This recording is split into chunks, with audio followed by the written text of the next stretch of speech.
ବନ୍ଧନ ମୁଗ୍ଧ ଅନୁଭବର ଭାଗ 1। ନିଦରେ ନିଦରେ ମୋତେ ନିଦ ଛୁଇଁଲେ ତୁମେ ଆସ ବୋଲି ଆଜି ମୁଗ୍ଧ ନିଦେ ଆକ୍ତା ମାକ୍ତା।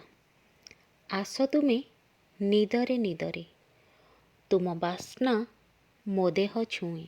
ମଥାରୁ ଚୁଟି ଆଡ଼େଇ ତୁମେ ଓଠର ସ୍ପର୍ଶ ଦିଅ। ଖୋଲିବାକୁ ଯାଉଥିବା ଆଖିକୁ ତୁମ ହାତରେ ବନ୍ଦ କରି ଶୋଇପଡ଼ ବୋଲି ଆକଟପଣରେ ବାନ୍ଧି ଧର ମୋତେ। ତୁମ ସ୍ୱରର ଅମୃତ ଆହ୍ଲାଦରେ ତୃପ୍ତ ନିଦରେ ନିର୍ଦ୍ୱନ୍ଦ୍ୱେ ଶୋଇଯାଏ ତୁମ ଭିତରେ ମୁଁ। ତୁମ ସମଗ୍ର ବିଭୋର ସତ୍ତା ମୋତେ ଅବିରତ ଅହୋରାତ୍ର ଆରୋହରୁ ଅବରୋହ କବଳିତ କରିନିଏ ଯେମିତି। ଉତ୍ତୁଙ୍ଗ ଉନ୍ମାଦନାରେ ମୁଁ ଲାଜ ସରସର ଓଦା ହୁଏ।